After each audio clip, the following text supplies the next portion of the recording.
నమస్తే, welcome to our channel. కల్కి cinema తర్వాత కల్కి 2 సినిమా గురించి చాలామంది ఎదురు చూస్తున్నారు. మరి కల్కి 2 సినిమా పేరు పాతదే ఉంటుందా, మళ్ళీ కొత్తది ఉంటుందా? అంటే కొత్త పేరు వినపడుతుంది. మరి ఆ కొత్తదనం పేరు మీద సీనియర్ జర్నలిస్ట్ హేమసుందర్ గారిని అడిగి తెలుసుకునే ప్రయత్నం చేద్దాం. సార్ నమస్కారం. నమస్తే అండి.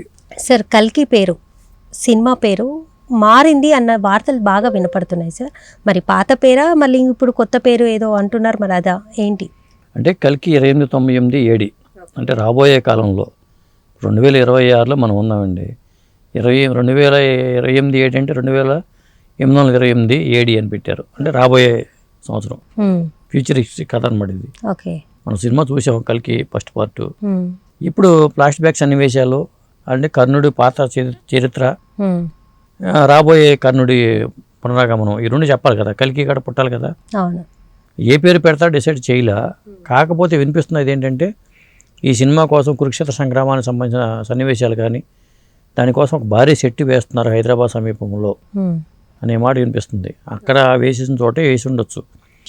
శంకర్పల్లి సైడ్ ఆ సెట్ వేశారు, వారణాసి సెట్ ఇవన్నీ వేశారు అక్కడ. అదే ప్లేస్లో బహుశా సెట్స్ వేసిస్తారు. పాత సెట్లు తీసేసి కొత్త సెట్లు వేసే అవకాశం ఉంది. కొంత సన్నివేశాలు ఎట్టకు తీశారు గతంలో, అవి ఉంటే ఎట్టకు వాడుకోవచ్చు. ఓకే సార్, ఈ సెకండ్ పార్ట్లో కర్ణుడి గురించి అని మీరు అంటున్నారు. అంటే కర్ణుడి పాత్ర ఎక్కువ ఉంటుందా ఈ సినిమా? అంటే కురుక్షేత్ర సంగ్రామంలో కొన్ని సన్నివేశాలు అంటే పురాణాలకు సంబంధించిన కొన్ని సన్నివేశాలు ఎక్కువ ఉంటాయి అని చెప్తున్నారు. మన కల్కి సినిమాలు ఏంటంటే తక్కువ చూపించారు. అసలు కృష్ణుడు ఎవరు అనేది ఒక సందేహం ఉంది చాలామందికి. అది మరి రివీల్ చేస్తారా? కురుక్షేత్ర సంగ్రామంలో సుప్రీం యాస్కిన్ అనే పాత్ర కమల్ హాసన్ చేశారు. సుప్రీం యాస్కిన్ పాత్ర ఏంటి, ఇంటర్వెల్ బ్యాంగ్ అనుకుంటాం కదా. ఆ ఇంటర్వెల్ బ్యాంగ్లో అమితాబ్ బచ్చన్, అశ్వత్థామగా అమితాబ్ బచ్చన్, కర్ణుడిగా ప్రభాసు, సుప్రీం యాస్కిన్తో ప్రభాస్ పోరాడే సన్నివేశాలన్నీ ఇంటర్వెల్ బ్యాంగ్లో చూపిస్తారట. అప్పుడు చేయబోయే షూటింగ్ అంతా చాలా హైలైట్ అవుతుందని చెప్తుంటున్నారు. ఇంటర్వెల్ బ్యాంక్ అంటే హెవీగా ఉంటుంది, అలాగే క్లైమాక్స్లో ఫైట్ అవన్నీ అక్కడే తీసే అవకాశాలు ఉంటాయి. అంటే ఈ సినిమాకి ఏంటంటే ముఖ్యంగా ఏంటంటే చెప్పేది, ఈ సినిమాకి కర్ణ 3102 అని పేరు పెట్టబోతున్నారు అని ఒక టాకు. కల్కి 2898 ఏడని పెట్టారు కాబట్టి దానికి కల్కి 2 అంటే బాగోదనే ఉద్దేశంతో కర్ణ కా సెంటిమెంట్ ఇక్కడ కూడా కర్ణ 3102 బీసీ అంటే బిఫోర్ క్రీస్ట్. ఓకే, దానికి ప్రత్యేకంగా కారణం ఏంటంటే మనకి కలియుగం ప్రారంభమైంది 3102 బీసీ. ఎందుకంటే ద్వాపరయుగం అంతమైపోయి కలియుగం స్టార్ట్ అయింది 3102లో. శ్రీకృష్ణుడి నిర్యాణం అనంతరం 125 ఏళ్ళు బతికాడు శ్రీకృష్ణుడు. ఆ శ్రీకృష్ణుడి నిర్యాణం అనంతరం కలియుగం స్టార్ట్ అయిందని చెప్తుంటారు. ఆ శ్రీకృష్ణుడి నిర్యాణానికి ముందు కురుక్షేత్ర సంగ్రామం జరిగింది. అంటే ఆ కురుక్షేత్ర సంగ్రామానికి సంబంధించిన సన్నివేశాలు ఎక్కువ చిత్రీకరిస్తూ ఉండొచ్చు. కర్ణుడి చరిత్రను చెప్పాలి కాబట్టి కర్ణుడికి మరి అశ్వత్థామకి ఉన్న ఇది అవన్నీ ఆ సన్నివేశాలన్నీ వాళ్ళు ఆ కురుక్షేత్ర సంగ్రామంలో కొన్ని సన్నివేశాలు తీసే అవకాశం కనిపిస్తుంది. అవి ఎక్కువ చూపించుతారని చెప్తున్నారు. 20 నిమిషాల పాటు ఈ సన్నివేశాలు ఉంటాయి అంటున్నారు. అందుకని టైటిల్ కూడా కర్ణ 3102 బీసీ అంటున్నారు. మరి కల్కి అంటే కల్కిని పెద్దవాడిని కల్కిని చూపించాలి. మరి ఆ పాత్ర చూపించాలంటే అక్కడ ఎవరిని చూపెట్టాలి? బహుశా నేను అనుకోవటం 3వ పార్ట్ ఉండే అవకాశం ఉందేమో అనిపిస్తుంది. అంటే ఈ సినిమా టైటిల్లోనే మనకు కొద్ది గొప్ప కర్ణుడిదే ఎక్కువ. కర్ణుడు ఈ 2వ పార్ట్లో కర్ణుడి పాత్ర, ఎందుకంటే ప్రభాస్ హీరో కదా. హీరో ప్రభాస్ అయినప్పుడు కల్కిని ఎలా పెడతారు? కర్ణాన్ని పెట్టాలి. కల్కి పుట్టబోయే వ్యక్తి. అవును. కానీ ఆ ప్రభాస్ పాత్ర మరి హీరో ప్రభాస్ అయినప్పుడు హీరో మీద సినిమా టైటిల్ ఉండాలి కదా. కల్కి కోసమే ప్రభాస్ వచ్చాడని చెప్తారు. అవును, చెప్పాలి. మరి అర్జున్ పాత్ర బహుశా దుల్కర్ సల్మాన్ ఉంటాడా? దుల్కర్ సల్మాన్ పేరు వినిపించింది. అర్జునుడి పాత్ర అక్కడ కూడా దుల్కర్ సల్మాన్ ఉంటాడు మనకి. ఇందులో ఆ దుల్కర్ సల్మాన్ పాత్ర కూడా ఎక్కువ ఉండే అవకాశం ఉందని ఓకే, నేను కొద్దో గొప్ప అన్నాను. మొత్తం ఓవరాల్ గా కర్ణుడి పాత్రే ఉంటుంది. కర్ణుడు మరి కర్ణ 3102 టైటిల్ పెట్టొచ్చు. ఎందుకంటే 3102లోనే మనకి యుద్ధం కురుక్షేత్ర సంగ్రామం జరిగింది కాబట్టి ఆ సన్నివేశాలు ఉంటాయి కాబట్టి ఆ సన్నివేశాలని దీని 2898 లింకప్ చేసుకుంటూ సినిమా ఉండే అవకాశం ఉంది. అంటే ఎంత పురాణాలు ఉంటాయి, ఎంత ఫాంటసీ ఉంటుందనేది మనం చెప్పలేము.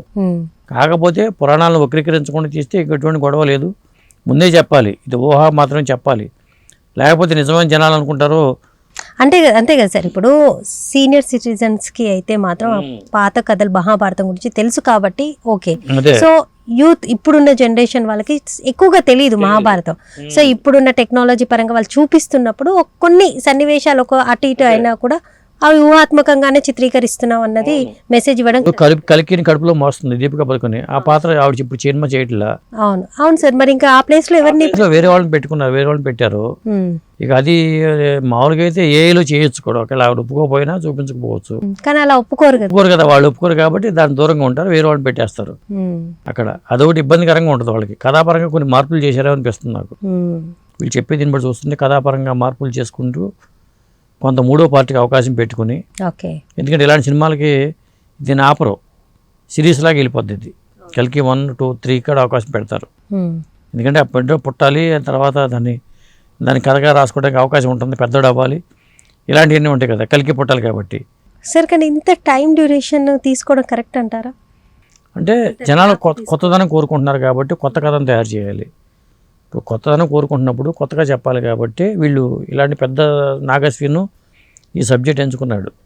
కమల్ హాసన్కి ఎక్కువ మనకు పాత్ర లేదు కల్కి 1లో. ఇప్పుడు దీంట్లో ఎక్కువ ఉంటుంది అతనికి, కమల్ హాసన్కి. ఎందుకంటే మెయిన్ విలన్ అతనే కదా, సుప్రీం యాస్కిన్ అనే పాత్ర కదా మెయిన్ విలను. అతనితో మరి ప్రభాస్కి ఉండే పోరాట సన్నివేశాలన్నీ రావాలంటే మళ్ళీ 28-98కి వెళ్ళాల్సిందే. ఎందుకంటే మరి సుప్రీం యాస్కిన్ అనే పాత్ర 28-99లో ఉంటుంది.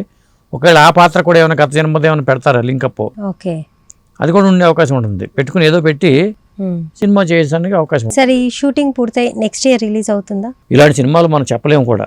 ఇప్పుడు వారణాసి రాజమౌళి గారిది చెప్పాలంటే, రాజమౌళి గారు చాలా ఫాస్ట్గా చేస్తున్నారు. రాబోయే 2027లో మాత్రం మీకు కలికి సినిమా ఉండొచ్చు. అలాగే ప్రభాస్, మన మహేష్ బాబు వారణాసి పెద్ద సినిమా చాలా ఉన్నాయి. 2027లో అద్భుతాలు అనేవి ఈ సినిమాలు తీసుకొచ్చే అవకాశం ఉంది. అట్లీ సినిమా, అల్లు అర్జున్ది, ఇలా చూసుకుంటే చాలా ఉన్నాయి. 2027 మటుకు కొత్తగా కాన్సెప్ట్లతో, కొత్త ప్రాజెక్టులతో. ఎందుకంటే అల్లు అర్జున్ది ఒక కొత్త డిఫరెంట్ కాన్సెప్టు, మహేష్ బాబు గారిది ఒక డిఫరెంట్ కాన్సెప్టు, మరి ఈ కలికి సీక్వెల్ ఒక డిఫరెంట్ ప్రాజెక్టు. ఇలా అందరికి హీరోలు కూడా ఈ ప్రాజెక్టు మీద పెట్టారు. ఒక కొత్త ప్రపంచాన్ని ఆవిష్కరించే ప్రయత్నాల్లో అందరూ ఉన్నారు. అందరు బాహుబలికి ఇన్స్పిరేషన్ అని చెప్పుకోవాలి. నేను బాహుబలి చూసిన తర్వాత వీళ్ళందరికీ ఇలాంటి ఆలోచనలు వస్తున్నాయి, కొత్త ప్రయోగాలు చేస్తున్నారు. అదండి. సో 2027 మటుకు జనాలకి అక్కడ సినీ ఇండస్ట్రీకి ఒక ధమాకా సృష్టిస్తుంది. థియేటర్కి వెళ్ళి చూడాలని చూసే సినిమాలు ఇవన్నీ. ఈ ఓటీటీలో వస్తుంది, వెళదామని. అది లేదులేండి సార్, ఎందుకంటే సౌండ్ సిస్టమ్ కానీ ఇవన్నీ కూడా టెక్నాలజీ పరంగా కూడా వాళ్ళు కేర్ తీసుకుంటున్నారు, అక్కడ రాజీ పట్టలేదు. కాకపోతే వీళ్ళు వైజయంతి వాళ్ళు, నాగశ్విన్ లాంటి వాళ్ళు కృష్ణుడి పాత్రకి ఏదో కీలకంగా మరి ఏం చేస్తారు, ఎవరిని పెడతారు. ఎన్టీ రామారావు గారిని తీసుకొచ్చి రీప్లేస్ చేయాలంటే మళ్ళీ ఫ్యామిలీ నుంచి అందరు పర్మిషన్ తీసుకోవాలి. ఎందుకంటే పెట్టాలంటే పర్మిషన్స్ ఉండాల్సిందే. ఎంత తమ్ముడే ప్యాకెట్ అంటారు కదా, ఎంత వైజయంతి మూవీస్ బ్యానర్ ఆయన చేతుల మీదుగా ఆవిష్కరించి జరిగినా, ఎన్టీ రామారావు గారికి ఎన్ని సినిమాలు దత్తు గారు చేసినా, సినిమా విషయానికి వచ్చేసరికి ఆయన పాత్ర రూపురేఖలు పెట్టుకుని పెట్టాలంటే వాళ్ళ పర్మిషన్ ఉండాల్సిందే. కాబట్టి అలా చేస్తారా, లేకపోతే అప్పుడు పెట్టిన కృష్ణుడినే ఆయన రూపురేఖ రివీల్ చేసుకుని ఈయన కృష్ణుడిగా చూపిస్తారా, చేయాలంటే అలానే చేయొచ్చు. ఓకే సార్, చూద్దాం. మరి ఈ పేరు కూడా అధికారికంగా ప్రకటన చేస్తే ఓకే, లేదు అంటే మళ్ళీ ఇంకేమైనా వార్తలు వస్తే మనం ఏమి చెప్పలేము. చూద్దాం సార్. నమస్తే. నమస్తే అండి.